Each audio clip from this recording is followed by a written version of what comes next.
ಓಂ ಅದೃಶ್ಯತ್ವಾದಿ ಗುಣಕೋ ಧರ್ಮೋಕ್ತೇ ಓಂ. ಈ ಅಣುಭಾಷ್ಯದ ವ್ಯಾಖ್ಯಾನ ರಾಯರದು ತತ್ವಮಂಜರಿ ಏನಿದೆ ಅದರ 85ನೇ ಭಾಗದಲ್ಲಿ ಅದೃಶ್ಯತ್ವಾಧಿಕರಣಕ್ಕೆ ಹಿನ್ನೆಲೆ ಏನು ಅಂತ ಅನ್ನೋದನ್ನು ನಾವೀಗಾಗಲೇ ನೋಡಿ ಆಯಿತು. ಅದಕ್ಕಾಗಿ 3 ಸೂತ್ರಗಳನ್ನು ಒಳಗೊಂಡಂಥ ಈ ಅದೃಶ್ಯತ್ವಾಧಿಕರಣ ಹೊರಟಿದೆ ಅನ್ನೋದನ್ನು ಕೂಡ ನೋಡಿದ್ವಿ. ಅದೃಶ್ಯತ್ವಾದಿ ಗುಣಕೋ ಧರ್ಮೋಕ್ತೇ ಅಂತ ಒಂದು ಸೂತ್ರ, ವಿಶೇಷಣ ಭೇದ ವ್ಯಪದೇಶಾಭ್ಯಾಂಚ ನೇತರವು ಅಂತ ಒಂದು ಸೂತ್ರ, ರೂಪೋಪನ್ಯಾಸಾಚ್ಯ ಅಂತ ಇನ್ನೊಂದು ಸೂತ್ರ. ಈ 3 ಸೂತ್ರಗಳನ್ನು ಒಳಗೊಂಡಂತಹ ಅಧಿಕರಣ ಅದು. ಅದರ ಅರ್ಥವನ್ನ ಈ 3 ಸೂತ್ರಗಳನ್ನು ಒಳಗೊಂಡಂತಹ ಅಧಿಕರಣದ ಅರ್ಥವನ್ನ ದೃಶ್ಯತ್ವ ದ್ಯುಜ್ಜಿತ ಸದಾ ಅಂತ ಆಚಾರ್ಯರು ಸಂಗ್ರಹಿಸಿದ್ದಾರೆ.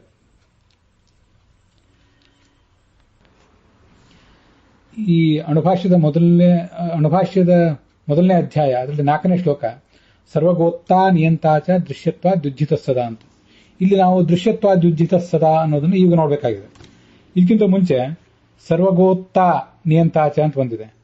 ಅದರ ಪದಚ್ಛೇದ ಸರ್ವಗಃ ಅತ್ತ ನಿಯಂತಾಚ ಅಂತ. ನಿಯಂತ ಅಂದ್ರೆ ಎಲ್ಲಾ ದೇವತೆಗಳನ್ನು ನಿಯಮಿಸುವವನು ಅಂತ ಅರ್ಥ ನಾವು ನೋಡಿದ್ದೀವಿ. ಅತ್ತ ಅಂದ್ರೆ ಈ ಚರಾಚರ ವಸ್ತುಗಳನ್ನು ಹಳೆಯ ಕಾಲದಲ್ಲಿ ತಿನ್ನುವವನು ಅಂತ ಅರ್ಥ ನೋಡಿದ್ದೀವಿ. ಸರ್ವಗ ಅಂದ್ರೆ ಎಲ್ಲಾ ಕಡೆ ಇರುವಂತ.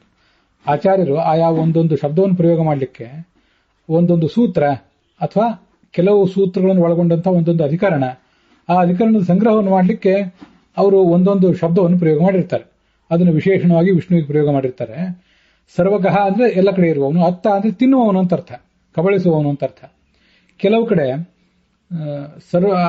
ಅತ್ತ ಅನ್ನೋದು ಯಾರು ತಪ್ಪಾಗಿ ಅರ್ಥ ಮಾಡಿಕೊಂಡು ಸರ್ವಗೋಪ್ತ ಅಂದ್ರೆ ಸರ್ವ ಎಲ್ಲವನ್ನು ಗೋಪ್ತ ರಕ್ಷಿಸುವವನು ಅಂತ ಅನುವಾದ ಮಾಡಿಬಿಟ್ಟಿದೆ. ಅದನ್ನ ಪಾಠನೇ ಆ ತರ ತಿದ್ದುಕೊಂಡು ಬಿಟ್ಟಿದ್ದಾರೆ.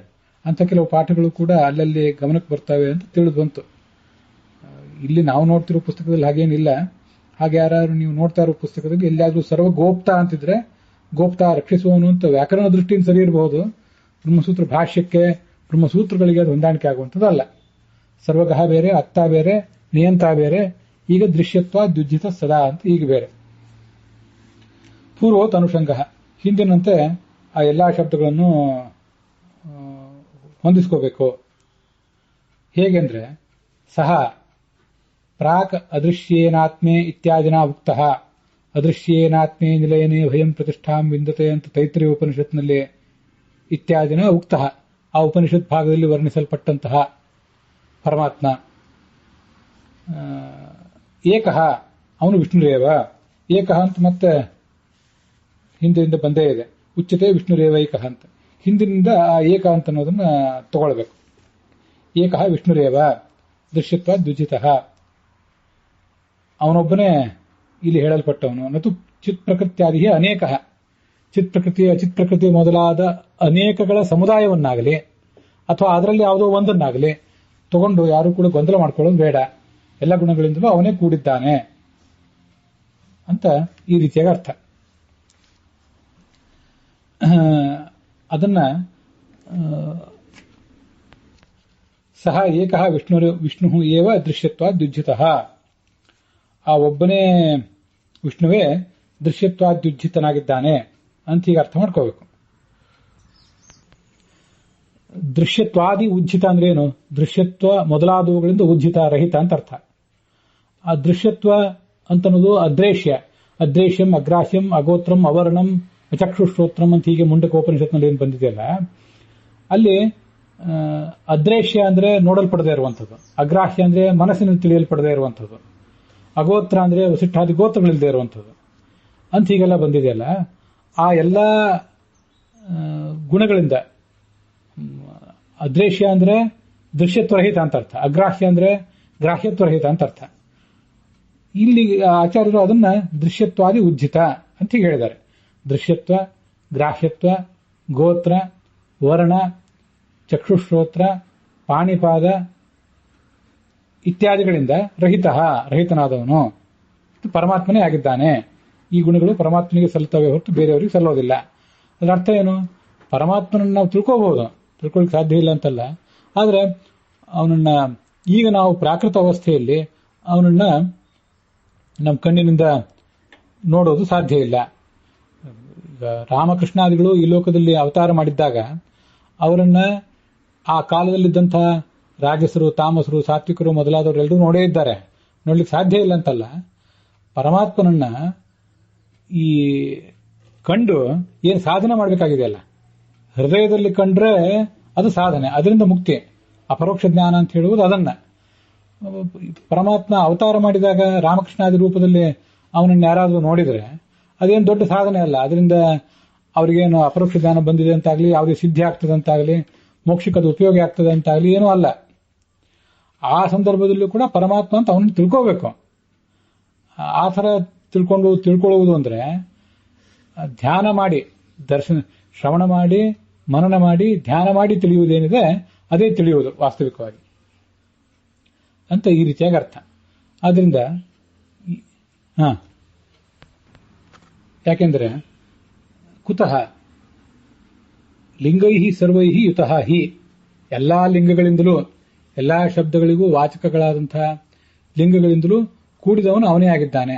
ಅವನನ್ನು ಹೊರತುಪಡಿಸಿ ಇನ್ಯಾರೂ ಕೂಡ ಈ ಎಲ್ಲಾ ಲಿಂಗಗಳಿಂದಲೂ ಯುಕ್ತರಾದವರು ಇಲ್ಲ ಅಂತ ತಾತ್ಪರ್ಯ.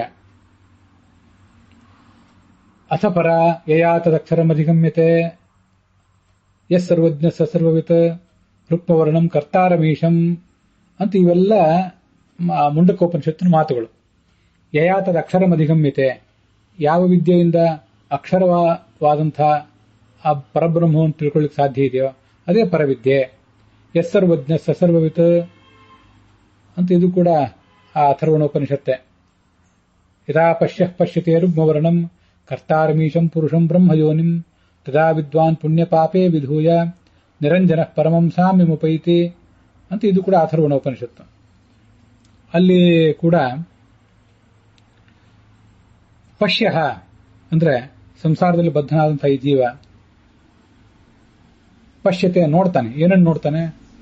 ರುಗ್ಮವರ್ಣಂ, ಬಂಗಾರದ ಹೊಳೆಯುವ ರೂಪದಿಂದ ಕೂಡಿದಂತಹ ಪರಮಾತ್ಮನನ್ನ.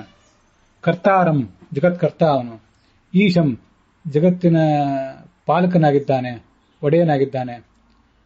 ಕರ್ತಾರಮೀಶಂ, ಮತ್ತೆ ಪುರುಷಂ, ಪೂರ್ಣನಾದ್ರಿಂದ ಪುರುಷ. ಬ್ರಹ್ಮಯೋನಿಂ, ಈ ಜಗತ್ತೆಲ್ಲದಕ್ಕೂ ಕೂಡ ಅಲ್ಲ, ಬ್ರಹ್ಮ ಅಂದ್ರೆ ಚತುರ್ಮುಖ ಬ್ರಹ್ಮ ಮತ್ತು ಪರಮಾತ್ಮ, ಅವರಿಬ್ಬರಿಗೂ ಕೂಡ ಅವನು ಯೋನಿ ಅಂದ್ರೆ ಕಾರಣನಾಗಿದ್ದಾನೆ. ಅಥವಾ ಬ್ರಹ್ಮ ಅಂತಂದ್ರೆ ನಮಗೀಗಾಗಲೇ ಶಾಸ್ತ್ರ ಯೋನಿತ್ವ ಅನ್ನುವಲ್ಲಿ ನೋಡಿದೀವಲ್ಲ. ಬ್ರಹ್ಮ ಅಂತಂದ್ರೆ ಶಬ್ದ ಬ್ರಹ್ಮ, ಈ ವೇದ. ಆ ವೇದವೇ ಯೋನಿ ಅಂದ್ರೆ ಇವನಿಗೆ ಜ್ಞಾಪಕ. ಪರಮಾತ್ಮನ ತಿಳಿಯುವುದು ಆ ವೇದಾದಿ ಶಾಸ್ತ್ರಗಳಿಂದ ಮಾತ್ರ ಸಾಧ್ಯ. ಕರ್ತಾರಮೀಶಂ ಪುರುಷಂ ಬ್ರಹ್ಮಯೋನಿಂ ತದಾ ವಿದ್ವಾನ್ ಪುಣ್ಯಪಾಪೇ ವಿಧೂಯ, ಅನಿಷ್ಟವಾದಂಥ ಪುಣ್ಯವನ್ನು ತ್ಯಾಗ ಮಾಡ್ತಾನೆ. ಆದರೆ ಅನಿಷ್ಟವಾದ ಪುಣ್ಯದಿಂದ ಸ್ವರ್ಗ, ಅವನಿಗೆ ಮೋಕ್ಷದಲ್ಲಿ ಏನು ಉಪಯೋಗ ಇಲ್ಲ, ಆನಂದ ವೃದ್ಧಿ ಏನಾಗೋದಿಲ್ಲ. ಆದ್ರಿಂದ ಅದನ್ನು ತ್ಯಾಗ ಮಾಡ್ತಾನೆ. ಪಾಪವನ್ನಂತೂ ತ್ಯಾಗ ಮಾಡಿಯೇ ಮಾಡ್ತಾನೆ. ಪುಣ್ಯಪಾಪೇ ವಿಧೂಯ ನಿರಂಜನ, ಸಕಲ ದೋಷರಹಿತನಾಗಿ ಪರಮಂ ಸಾಮ್ಯಮುಪೈತಿ, ಪರಮಾತ್ಮನ ಜೊತೆಗೆ ಪರಮ ಸಾಮ್ಯವನ್ನು ಪಡಿತಾನೆ. ಪರಮ ಸಾಮ್ಯವನ್ನು ಪಡೆಯುವುದು ಅಂದ್ರೆ ದುಃಖರಹಿತ ಎಂಬ ನೆಲೆಯಲ್ಲಿ ಜೀವನಿಗೂ ಅವನಿಗೂ ಪರಮ ಸಾಮ್ಯ, ಮತ್ತೆ ಪ್ರಾಕೃತವಾದ ದೇಹರಹಿತ ಎಂಬ ನೆಲೆಯಲ್ಲಿ ಅವನಿಗೂ ಪರಮಾತ್ಮನಿಗೂ ಇವನಿಗೂ ಪರಮ ಸಾಮ್ಯ. ಆ ದೃಷ್ಟಿಯಿಂದಷ್ಟೇ ಪರಮ ಸಾಮ್ಯ. ಹೊರತು ಜ್ಞಾನಾನಂದಾದಿ ಗುಣಗಳು, ಲಕ್ಷ್ಮೀಪತಿತ್ವ ಇತ್ಯಾದಿ ದೃಷ್ಟಿಗಳಿಂದ ಪರಮಸಾಮ್ಯ ಅವನಿಗಿಲ್ಲ. ಪರಮಸಾಮ್ಯ ಅನ್ನೋದು ಇಷ್ಟೇ ಒಂದು ಸೀಮಿತವಾದ ಅರ್ಥದಲ್ಲಿ ಮಾತ್ರ ಪರಮಸಾಮ್ಯ. ರಂಜನ ಪರಮಂ ಸಾಮ್ಯ ಉಪೈತಿ ಅಂತ ಬಂದಿದೆ. ಅಲ್ಲಿ ಪರಮಂ ಸಾಮ್ಯ ಉಪೈತಿ ಅಂತ ಯಾಕೆ ಹೇಳಿದ್ರು? ಕೇವಲ ಸಾಮ್ಯ ಉಪೈತಿ ಅಂತ ಹೇಳ್ತಿದ್ರು ಅಂತ ನೀವು ಪ್ರಶ್ನೆ ಕೇಳಬಹುದು. ಸಾಮ್ಯ ಅಂತಂದ್ರೆ ಒಂದು ಸೀಮಿತವಾದ ಸಾಮ್ಯ. ಪರಮ ಸಾಮ್ಯ ಅಂತಿರೋದ್ರಿಂದ ಸಕಲ ಗುಣಗಳಿಂದಲೂ ಪರಮಾತ್ಮನ ಜೊತೆಗೆ ಪರಮಾತ್ಮನಿಂದ ಪೂರ್ಣವಾದ ಸಮಾನತೆಯನ್ನೇ ಪಡಿತಾನೆ ಅಂತ ಅರ್ಥ ಮಾಡಬೇಕಾಗ್ತದಲ್ಲ. ಪರಮ ಅನ್ನೋ ಶಬ್ದಕ್ಕೆ ನ್ಯಾಯ ಒದಗಿಸಬೇಕಾದ್ರೆ ಅಂತ ನೀವು ಕೇಳಬಹುದು. ಆದರೆ ಈ ಶಬ್ದ ಅದೊಂದೇ ಅಲ್ಲಲ್ಲ, ಆ ಒಂದು ವಾಕ್ಯದಿಂದ ಮಾತ್ರ ತೀರ್ಮಾನ ಮಾಡೋದಲ್ಲಲ್ಲ. ಈ ವೇದಾದಿ ಶಾಸ್ತ್ರಗಳನ್ನು ನಾವು ಬೇರೆ ಬೇರೆ ಕಡೆ ಗಮನಿಸಿದ್ರೆ ಆ ಶಾಸ್ತ್ರಗಳು ಏನು ಹೇಳ್ತವೆ ಅಂತ ನಾವು ಪರಿಶೀಲನೆ ಮಾಡಿ ನೋಡಿದ್ರೆ ಆನಂದಾದಿಗಳ ಚಿತ್ರತ ಅನ್ನೋದು ಗೊತ್ತಾಗ್ತದಲ್ಲ. ಸ್ಯಾದೇವ ಆನಂದ ಚಿತ್ರತ ತೈತ್ರಿಯ ಉಪನಿಷತ್ನಲ್ಲಿದೆ. ಯುವಾ ಸ್ಯಾತ್ ಸಾಧು ಯುವಾಧ್ಯಾಯಕ, ಒಬ್ಬ ಚಕ್ರವರ್ತಿಗೆ ಏನು ಆನಂದ ಇರಬೇಕು ಅದಕ್ಕಿಂತ ಹೆಚ್ಚಿನ ಆನಂದ ಆ ಪಿತೃಗಳಿಗಿರ್ತದೆ. ಪಿತೃನಾಂ ಚರಲೋಕ ಲೋಕಾನಾಂ ಆನಂದ, ಅವ್ರಿಗಿಂತ ಅಜಾನದ ದೇವತೆಗಳಿಗೆ ಹೆಚ್ಚು. ಸಯೇಕೋ ಬ್ರಹ್ಮಣ ಆನಂದ ಅಂತ ಚತುರ್ಮುಖ ಬ್ರಹ್ಮ ಆನಂದವನ್ನು ಇನ್ನೂ ಹೆಚ್ಚು ವರ್ಣನೆ ಮಾಡಿದ್ದಾರೆ. ಇವರೆಲ್ಲರಿಗೂ ಕೂಡ ಆನಂದ, ಈ ಜೀವರಿಗೇನೆ ಈ ಎಲ್ಲ ಆನಂದಗಳು ಬೇರೆ ಬೇರೆ ಅಂತ ವರ್ಣನೆ ಮಾಡಿದ್ದಾರೆ. ಆಮೇಲೆ ಜಗದ್ವ್ಯಾಪಾರ ವರ್ಜಂ ಅಂತ ಬ್ರಹ್ಮಸೂತ್ರದಲ್ಲಿಯೇ ಜಗತ್ತಿನ ಸೃಷ್ಟಿಕರ್ತೃತ್ವ, ಪಾಲನಕರ್ತೃತ್ವ ಮೊದಲಾದ ಗುಣಗಳನ್ನು ಈ ಪರಮಾತ್ಮ ಯಾರಿಗೂ ಕೊಡೋದಿಲ್ಲ ಅಂತ ಬ್ರಹ್ಮಸೂತ್ರದಲ್ಲೇ ಆ ಸೂತ್ರ ಇದೆ. ಹಾಗಾಗಿ ಈ ಒಂದು ಪರಮಸಾಮ್ಯೋಪೈತಿ ಅನ್ನೋ ಒಂದು ಮಾತು ಮಾತ್ರ ನಮಗಿಲ್ಲಿ ಅಷ್ಟು ಮಹತ್ವದ್ದಾಗಬಾರದು. ಪರಮಸಾಮ್ಯೋಪೈತಿ ಎಂಬ ಮಾತಿಗೆ ಬೇರೆ ಮಾತುಗಳನ್ನು ಗಮನಿಸಿ ಅರ್ಥ ಹೇಳಬೇಕು. ಆ ಬೇರೆ ಮಾತುಗಳಿಗೆ ಪರಮಸಾಮ್ಯೋಪೈತಿ ಅನ್ನೋ ಮಾತಿನಂತೆ ಅರ್ಥ ಹೇಳಬೇಕು. ಇದೊಂದೇ ಆದರೆ ನೀವು ಹೇಳಿದಂತೆ ಆ ಪ್ರಶ್ನೆ ಕೇಳಬಹುದು. ಆದರೆ ಎಲ್ಲಾ ಶಾಸ್ತ್ರಗಳನ್ನು, ಎಲ್ಲಾ ಮಾತುಗಳನ್ನು ಗಮನಿಸಿ ಅದಕ್ಕೆ ಅರ್ಥ ಹೇಳಬೇಕು. ಕರ್ತಾರಂ ಇತಿ ಈ ಎಲ್ಲಾ ವೇದವಾಕ್ಯಗಳಿಂದ ಏನ್ ತಿಳಿದು ಬರ್ತಿದೆ ಅಂದ್ರೆ, ಪರವಿದ್ಯಾ ವಿಷಯತ್ವ, ಅಲ್ಲಿ ವಿಷ್ಯತ್ವ ಅಂತ ಆಗಿದೆ, ಅದನ್ನು ತಿದ್ಕೋಬೇಕು. ವಿಷಯತ್ವ ಅಂತ ಈಗ ಅದು ಬೇರ್ಪಡಬೇಕು. ಪರವಿದ್ಯಾ ವಿಷಯತ್ವ ಅಂದ್ರೆ, ವಿಷಯತ್ವ ಅಂದ್ರೆ ಪ್ರತಿಪಾದ್ಯತ್ವ ಅಂತ ಅರ್ಥ. ಪರವಿದ್ಯೆಗೆ ಮುಖ್ಯ ಪ್ರತಿಪಾದ್ಯನೇ ಅವನು. ಮತ್ತೆ ಸರ್ವಜ್ಞ ಸರ್ವಯುತ ಅನ್ನೋ ಮಾತಿನಿಂದ ಸಾರ್ವಜ್ಞ ಅಂದ್ರೆ ಸರ್ವಜ್ಞತ್ವ ಗುಣ. ಮತ್ತೆ ರುಕ್ಮವರ್ಣಂ ಅನ್ನೋ ಮಾತಿನಿಂದ ರೂಪಾಂತರ ಅಮಿಶ್ರ ರುಕ್ಮವರ್ಣ, ಬೇರೆ ಯಾವುದೇ ವರ್ಣದಿಂದ ಮಿಶ್ರವಾಗದಂಥ ಸ್ವಚ್ಛವಾದಂಥ ಬಂಗಾರದ ವರ್ಣ ಅಂತ ಹೀಗದರ ಅರ್ಥ. ರುಕ್ಮವರ್ಣಾದಿ ಇವೇ ಮೊದಲಾದ ಗುಣಗಳು, ಪರವಿದ್ಯಾ ವಿಷಯತ್ವ, ಸಾರ್ವಜ್ಞತ್ವ, ರೂಪಾಂತರ ಅಮಿಶ್ರ ರುಗ್ಮವರ್ಣ. ಅದು ರೂಪಾಂತರ ಮಿಶ್ರ ಆಮೇಲೆ ರುಗ್ಮವರ್ಣ ನಡುವೆ ಅನಗತ್ಯವಾದ ಸ್ಪೇಸ್ ಬಂದಿದೆ. ಆ ಸ್ಪೇಸ್ ಎಲ್ಲ ಅಲ್ಲಿ ಬೇಡ. ರೂಪಾಂತರ ಮಿಶ್ರ ಅಂತ ಹೈಫನ್ ತೆಗೆದುಬಿಡೋದು ಒಳ್ಳೆಯದು. ರುಕ್ಮವರ್ಣಾದಿ ಇವೇ ಮೊದಲಾದ ಗುಣಗಳೇನಿವೆ ಅಲ್ಲ, ಏತತ್ ಪ್ರಕರಣಸ್ಥ ಸರ್ವಲಿಂಗ ಯುತತ್ವಾತ್, ಈ ಪ್ರಕರಣದಲ್ಲಿ ಬರುವಂತಹ ಅಥರ್ವಣ ಉಪನಿಷತ್ನಲ್ಲಿ ಬರುವಂತಹ ಸರ್ವಲಿಂಗಗಳಿಂದ ಯುತನಾದವನು ಇವನೇ ಆಗಿದ್ದಾನೆ. ಏತೇ ಲಿಂಗೈ ಯುತಃ ದೃಶ್ಯತ್ವಾದ್ಯುಜಿತಃ ವಿಷ್ಣುರೇವ, ಈ ಎಲ್ಲ ಲಿಂಗಗಳಿಂದ ಕೂಡಿದಂತಹ ದೃಶ್ಯತ್ವಾದಿ ರಾಹಿತ್ಯವನ್ನು ಹೊಂದಿದಂತಹ, ಪೂರ್ಣವಾಗಿ ದೃಶ್ಯನಲ್ಲದ, ಪೂರ್ಣವಾಗಿ ಗ್ರಾಹ್ಯನಲ್ಲದ, ಪ್ರಾಕೃತ ಕೈ ಕಾಲು ಇತ್ಯಾದಿಗಳಿಲ್ಲದ ವ್ಯಕ್ತಿ ಅಂದ್ರೆ ವಿಷ್ಣುವೇ. ತೇಷಾಂ ಲಿಂಗಾನಾಂ ಭಾಷ್ಯ ಉಕ್ತ ಶ್ರುತ್ಯಾದಿಭಿ ವಿಷ್ಣು ಪ್ರಸಿದ್ಧೇ ಇತಿವ ಅರ್ಥಃ. ಇವೆಲ್ಲಾ ಲಿಂಗಗಳು ಕೂಡ ಆ ಏತತ್ ಪ್ರಕರಣದಲ್ಲಿ ಪಠಿತವಾದಂತಹ ಲಿಂಗಗಳೇನಿವೆ ಅವೆಲ್ಲಾ ಲಿಂಗಗಳು ಕೂಡ ಭಾಷ್ಯೋಕ್ತ ಶ್ರುತ್ಯಾದಿಭಿ, ಭಾಷ್ಯದಲ್ಲಿ ಪ್ರತಿಪಾದಿಸಲ್ಪಟ್ಟಂತಹ ಶ್ರುತಿಗಳೇನಿವೆ ಅದಕ್ಕನುಸಾರವಾಗಿ ವಿಷ್ಣುವಿನಲ್ಲಿಯೇ ಪ್ರಸಿದ್ಧವಾಗಿವೆ ಇತಿವ ಅರ್ಥಃ. ಹೀಗೂ ಕೂಡ ಅರ್ಥ ಮಾಡಬಹುದು. ಬ್ರಹ್ಮಸೂತ್ರ ಭಾಷ್ಯದಲ್ಲಿ ಅದೃಶ್ಯತ್ವಾದಿ ಗುಣಕೋ ಧರ್ಮೋಕ್ತಿ ಅನ್ನೋ ಸೂತ್ರದ ಹಿನ್ನೆಲೆಯನ್ನು ಹೇಳಿ ಆದಮೇಲೆ ಮತ್ತೆ ಪೃಥ್ವಿವ್ಯಾಧಿ ದೃಷ್ಟಾಂತ ಮುಕ್ತ ಅಕ್ಷರಾತ್ ಸಂಭವತಿ ವಿಶ್ವಂ ಇತ್ಯಾದಿ ಮೂರು ವಾಕ್ಯಗಳಿಂದ ಕೊನೆಗೆ ಬ್ರಹ್ಮಶಬ್ದಾತ್ ಪರತಃ ಪರಾಭಿಧಾನಾದೇವಚ ಹಿರಣ್ಯಗರ್ಭಸ್ಯ, ಪ್ರಕೃತಿಯೇ ಇಲ್ಲಿ ವಾಚ್ಯಗಳು ಅಂತ ಆಗಬೇಕು, ಅಥವಾ ಅದಿಲ್ಲದೆ ಹೋದ್ರೆ ಚತುರ್ಮುಖನೇ ವಾಚ್ಯ ಅಂತ ಆಗಬೇಕು ಅಂತ ಇಷ್ಟು ಪ್ರಶ್ನೆ ಬಂದಿತ್ತು. ಸೂತ್ರ ಆದ ಬಳಿಕ ಕೂಡ ಆ ಪ್ರಶ್ನೆ ಏನಿದೆ ಅನ್ನೋದನ್ನು, ಪ್ರಶ್ನದ ಅಭಿಪ್ರಾಯವನ್ನು ಆಚಾರ್ಯರು ಸ್ಪಷ್ಟಪಡಿಸಿದ್ದಾರೆ. ಅದಾದ್ಮೇಲೆ ತಮೇವಂ ವಿದ್ವಾನ್ ಅಂತ ಹೀಗೆ ಈ ಕೆಲವು ಮಾತುಗಳಿಂದ ತಮ್ಮ ಅಭಿಪ್ರಾಯವನ್ನು ಆಚಾರ್ಯ ಸಿದ್ಧಾಂತವನ್ನು ಸ್ಪಷ್ಟಪಡಿಸ್ತಾರೆ. ಇಲ್ಲಿ ಭಾಷ್ಯೋಕ್ತ ಶ್ರುತ್ಯಾದಿಭಿ ಅಂತ ಬಂತಲ್ಲ ತತ್ವಮಂಜರಿಯಲ್ಲಿ, ಭಾಷ್ಯದಲ್ಲಿ ವರ್ಣಿಸಲ್ಪಟ್ಟ ಶ್ರುತಿ ಮೊದಲಾದವುಗಳು ಅಂತ. ಅವು ಯಾವುವು ಅಂದ್ರೆ ಇವೆ. ತಮೇವಂ ವಿದ್ವಾನ್ ಅಮೃತ ಇಹ ಭವತಿ ನಾಣ್ಯ ಪಂಥ ವಿದ್ಯತೆಯ ನಾಯ. ಅದು ಬೇರೆ ಬೇರೆ ಕಡೆ ನಾಣ್ಯ ಪಂಥ ಬೇರೆ ಒಂದು ಮಾರ್ಗವು ಇಲ್ಲ. ತಮೇವಂ ವಿದ್ವಾನ್ ಆ ಪರಮಾತ್ಮನನ್ನ ಆ ಪರಮಾತ್ಮನನ್ನು ಏವಂ ಈ ರೀತಿಯಾಗಿ ವಿದ್ವಾನ್ ತಿಳಿದವನೇ ಇಹ ಈ ಜಗತ್ತಿನಲ್ಲಿ ಅಮೃತಃ ಮುಕ್ತನು ಭವತಿ ಆಗ್ತಾನೆ. ಅಯನಾಯ ಮೋಕ್ಷಕ್ಕೆ ನಾಣ್ಯ ಪಂಥ ವಿದ್ಯತೆ, ಅನ್ಯ ಪಂಥ ನ ವಿದ್ಯತೆ, ಬೇರೆ ಯಾವ ಮಾರ್ಗವೂ ಇಲ್ಲ. ಎರಡು ಪಾಠ ಇದೆ. ನಾಣ್ಯ ಪಂಥ ವಿದ್ಯತೆಯ ನಾಯ, ನಾಣ್ಯ ಪಂಥ ಅಯನಾಯ ವಿದ್ಯತೆ ಅಂತ ಹೀಗೆ ಬೇರೆ ಬೇರೆ ಕಡೆ ಇದೆ. ತೈತ್ರಿಯ ಆರಣ್ಯಕದ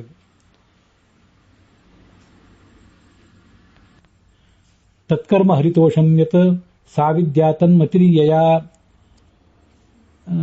ಅಥ ದ್ವೇ ವಾವ ವಿದ್ಯೆ ವೇದಿತವ್ಯೇ ಪರಾಚೈವಾ ಪರಾಚ. ಕರ್ಮ ಯಾವುದು, ನಾವು ಮಾಡಬೇಕಾದ ಕರ್ಮ ಯಾವುದು ಅಂದ್ರೆ ಹರಿತೋಷಂ, ಭಗವಂತನ ಪ್ರೀತಿಕರವಾದ ಕರ್ಮವನ್ನೇ ಮಾಡಬೇಕು. ಮತ್ತೆ ಸಾ ವಿದ್ಯಾ, ಯಾವ ವಿದ್ಯೆಯನ್ನು ಓದಬೇಕಂದ್ರೆ ತನ್ಮತಿರಿಯಯ, ಯಾವ ಶಾಸ್ತ್ರವನ್ನು ಓದಿದ್ರೆ ಪರಮಾತ್ಮನ ಸಾಕ್ಷಾತ್ಕಾರ ಆಗ್ಲಿಕ್ಕೆ ಸಾಧ್ಯ ಆಗ್ತದೋ ಅದನ್ನೇ ಓದಬೇಕು. ಇದೊಂದು ಮಾತು. ಮತ್ತೆ ದ್ವೇವಾವ ವಿದ್ಯೆ ವೇದಿತವೆ, 2 ವಿದ್ಯೆಗಳನ್ನು ಓದಬೇಕು, ಪರ ಮತ್ತು ಅಪರಾವಿದ್ಯಾ ಅಂತ. ತತ್ರ ವೇದಾಹ ಅಂಗಗಳು, ರೂಪಾಂಗಗಳು ಇತ್ಯಾದಿಗಳಿಂದ ಸಮೇತವಾದಂತಹ ವಿದ್ಯಾ ಏನಿದೆ ಅದು ಅಪರಾವಿದ್ಯಾ. ವೇದಗಳು ಅಂದ್ರೆ ವೇದಾಂಗಗಳು ಅಂದ್ರೆ ಶಿಕ್ಷಾ ಮೊದಲಾದ 6 ಅಂಗಗಳು, ಉಪಾಂಗಗಳು ಅಂದ್ರೆ ಆಯುರ್ವೇದ, ಧನುರ್ವೇದ, ಗಾಂಧರ್ವ ವಿದ್ಯಾ ಮೊದಲಾದ ಉಪಾಂಗಗಳು, ಪ್ರತ್ಯಂಗಗಳು ಅಂದ್ರೆ ಇತರ ಕಲಾವಿದ್ಯೆಗಳು ಅಂತ ಬರೀತಾರೆ. ಕಲಾವಿದ್ಯೆಗಳು ಅಂದ್ರೆ ಬೇರೆ ಫೈನ್ ಆರ್ಟ್ಸ್ ಅಂತ ಹೀಗೆಲ್ಲ ನಾವು ತಿಳ್ಕೊಳ್ಬಹುದು. ಮತ್ತೆ ಅದಲ್ಲದೆ ಇನ್ನು ಬೇರೆ ಬೇರೆ ಮಾನವಿಕಗಳು ಅಂತ ಈಗ ಆಧುನಿಕ ಭಾಷೆಯಲ್ಲಿ ಹೇಳ್ತಾರೆ, ಹ್ಯುಮ್ಯಾನಿಟೀಸ್ ಅಂತ, ಬೇರೆ ಬೇರೆ ಇನ್ನು ಸಬ್ಜೆಕ್ಟ್ಗಳು. ನೇರವಾಗಿ ಅಲ್ಲೆಲ್ಲ ಕಡೆ ಭಗವಂತ ಪ್ರತಿಪಾದಿತ ಆಗಿಲ್ಲದೆ ಇರಬಹುದು, ಧನುರ್ವೇದದಲ್ಲಿ ನೇರವಾಗಿ ಭಗವಂತ ಪ್ರತಿಪಾದಿತ ಆಗಿಲ್ಲದೆ ಇರಬಹುದು, ಆಯುರ್ವೇದದಲ್ಲೂ ಪ್ರತಿಪಾದಿತ ಆಗಿಲ್ಲದೆ ಇರಬಹುದು. ಆದರೆ ಅದರಲ್ಲಿ ಅಲ್ಲಲ್ಲಿ ಭಗವಂತನ ಪ್ರತಿಪಾದನೆ ಬರ್ತದೆ. ಅಂತೂ ಅವೆಲ್ಲ ಅಪರಾವಿದ್ಯೆನೆ. ಅಥವಾ ಪರಾಯಯ. ಮುಂದೆ ಪರಾವಿದ್ಯಾ ಅಂದ್ರೆ ಯಾವುದಂದ್ರೆ ಸಹ ಹರಿಹಿ ವೇದಿತವ್ಯ. ಯಯ ಯಾವುದರಿಂದ ಪರಮಾತ್ಮನನ್ನು ನೇರವಾಗಿ ತಿಳಿಯಲಿಕ್ಕಾಗ್ತದೋ ಅದು ಪರವಿದ್ಯಾ. ಯೋಸೌ ಅದೃಶ್ಯ ನಿರ್ಗುಣ ಪರಃ ಪರಮಾತ್ಮ. ಅದೃಶ್ಯತ್ವಾದಿ ಗುಣಗಳನ್ನು ಹೊಂದಿದಂಥ ಪ್ರಾಕೃತ ರಹಿತನಾದಂಥವನೇನಿದ್ದಾನೆ ಅವನೇ ಪರಮಾತ್ಮ. ಆ ಅಥರ್ವಣ ಉಪನಿಷತ್ನಲ್ಲಿ ಋಗಾದಿ ವೇದಗಳು ನಮಗೆ ಕೇವಲ ಯಜ್ಞವೋ ಮತ್ತೊಂದು ಯಾವುದೋ ಸಂಗತಿಯನ್ನು ಮಾತ್ರ ಪ್ರತಿಪಾದನೆ ಮಾಡ್ತಾ ಹೋದ್ರೆ ಅದು ಅಪರವಿದ್ಯಾ ಆಗ್ತದೆ. ಋಗಾದ್ಯಾ ಅಪರಾವಿದ್ಯಾ ಯದಾ ವಿಷ್ಣೋರ್ನವಾಚಕಾ. ನಮ್ಮ ಪಾಲಿಗೆ ಭಗವಂತನನ್ನು ತಿಳಿಸದೆ ಹೋದ್ರೆ ಅದು ಅಪರಾವಿದ್ಯಾ ಆಗ್ತದೆ. ತಾಯೇವ ಪರಮಾವಿದ್ಯಾ ಯದಾ ವಿಷ್ಣುಸ್ತು ವಾಚಕಾ. ನಮ್ಮ ಪಾಲಿಗೆ ಆ ವೇದಗಳನ್ನು ಓದಿದಾಗ ಭಗವಂತನ ಸ್ವರೂಪವನ್ನು ತಿಳ್ಕೊಳ್ಳಿಕ್ಕೆ ಸಾಧ್ಯ ಆದರೆ ಅದನ್ನೇ ಪರವಿದ್ಯಾ ಅಂತ ಹೇಳಿದ್ದಾರೆ. ಒಂದೇ ಶಾಸ್ತ್ರವೇ ಬೇರೆ ಬೇರೆ ದೃಷ್ಟಿಕೋನದಿಂದ ಪರ ಮತ್ತು ಅಪರ ಅಂತ ಹೀಗೆ ನಾವು ತಿಳ್ಕೊಳ್ಬಹುದು. ಇತ್ಯಾದಿನ ತದ್ಧರ್ಮತ್ವೇನ ಅವಗತ ಪರವಿದ್ಯಾ ವಿಷಯತ್ವೋಕ್ತೇ ವಿಷ್ಣುದೇವ ಅದೃಶ್ಯತ್ವಾದಿ ಗುಣಕಃ. ಅದನ್ನೇ ರಾಘವೇಂದ್ರ ಸ್ವಾಮಿ ಹೇಳಿದ್ದನ್ನ ನಾವು ಅಲ್ಲಿ ಬ್ರಹ್ಮಸೂತ್ರದಲ್ಲಿ ಕಾಣೋಣ, ಭಾಷ್ಯದಲ್ಲಿ ಕಾಣೋಣ. ತದ್ಧರ್ಮತ್ವೇನ, ಆ ವಿಷ್ಣುವಿನ ಧರ್ಮಗಳು ಅಂತ ತಿಳಿದು ಬಂದಿರುವವು ಯಾವುದಂದ್ರೆ ಪರವಿದ್ಯಾ ವಿಷಯತ್ವ, ಸರ್ವಜ್ಞತ್ವ ಮೊದಲಾದವುಗಳು, ಅದೃಶ್ಯತ್ವಾದಿ ಗುಣಗಳು, ಇವೆಲ್ಲಾ ಗುಣಗಳನ್ನು ಹೊಂದಿದವನು ಕೂಡ ಅವನೇ ಆಗಿದ್ದಾನೆ, ಹೊರತು ಬೇರೆ ಯಾರು ಕೂಡ ಆಗಿಲ್ಲ ಅಂತ ಅದರ ಅರ್ಥ. ಅಲ್ಲಿಗೆ ಈ ಭಾಗ ಸಮಾಪ್ತವಾಗಿದೆ.